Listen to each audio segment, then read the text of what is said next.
I'm heavily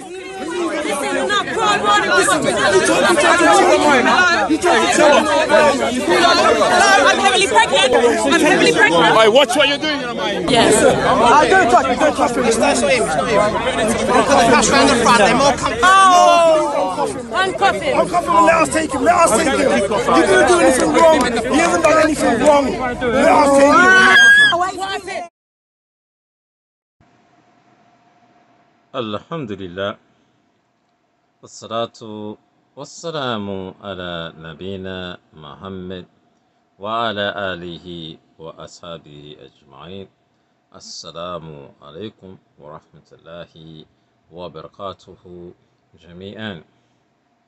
I'd like to talk about this incident in the UK with a young black male, 13 years old, named Benjamin, who is from the African diaspora, who is being assaulted by a group of white police officers while the young man is wearing his school uniform.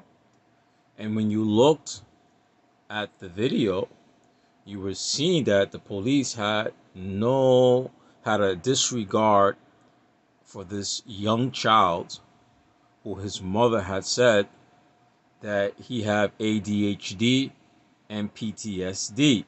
He's special need. The police claim that somebody called the police on an individual who had a knife. Well, this young male, you can see him, he's a school kid with a school uniform on, who's only 13 years old, who's being beat up by a group of police officers. And the young male, he has many scars from this altercation in the black eye. The reason why I'm bringing this up for the African diaspora is that no matter where you are in the civilized Western world, you're not safe from white supremacy. There's a misinformed information or misinformation from the African diaspora is that if you get to one of these Western societies, that you got it made. And many of the African diaspora don't look at the history of what the colonialists have done in Africa and other non-European societies or non-white societies. They had destroyed the peoples. Just as us in America, Black African Americans or African descent, we as the African diaspora, we've been dealing with racism and white supremacy for hundreds of years. And you'll notice that the legal system, the police, law enforcement, no matter if it's in the US, United States, no matter if it's in UK, no matter if it's in Canada, that whites treatment towards blacks and their legal system and law enforcement follows the law and the law back them up, you'll find that whites, no matter black people, no matter where we are at, we are dealing with police brutality, and this is because of systemic racism. Law enforcement, it's not there to protect and serve the African diaspora. It's there to protect and preserve the white society. And that's why you find in this incident with Benjamin, 13-year-old school kid who have ADHD and PTSD, that police treat him as a real criminal. And he's only a child, 13 years old, in the school uniform. The police claim that somebody called police who said a young male had a knife in his hand.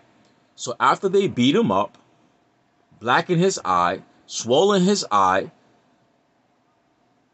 put more stress on his mental health, just because he's black, they found out that this young male has no knife. He has a Afro pick.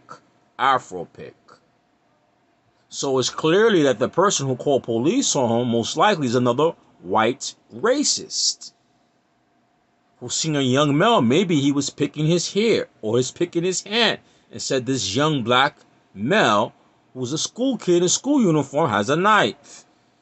You see how white supremacists think, how white racists think.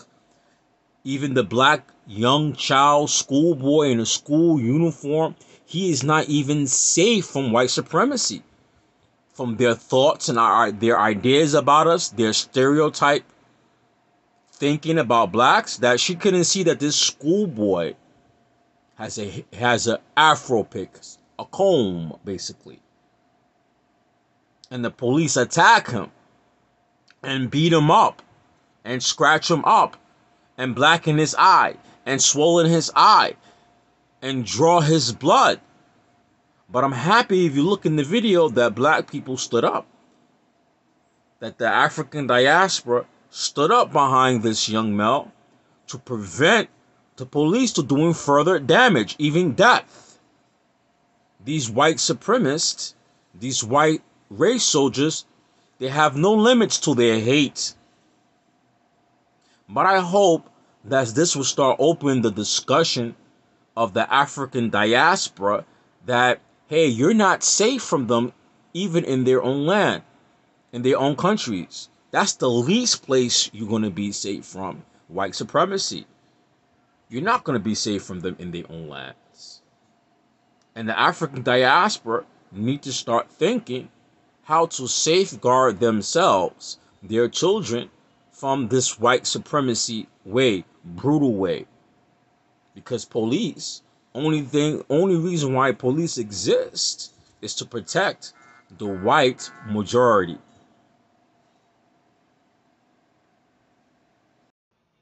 If you like this particular video, please click like and share and follow our page on Facebook, Black American Muslim Opinions, and please subscribe to this channel. Thank you.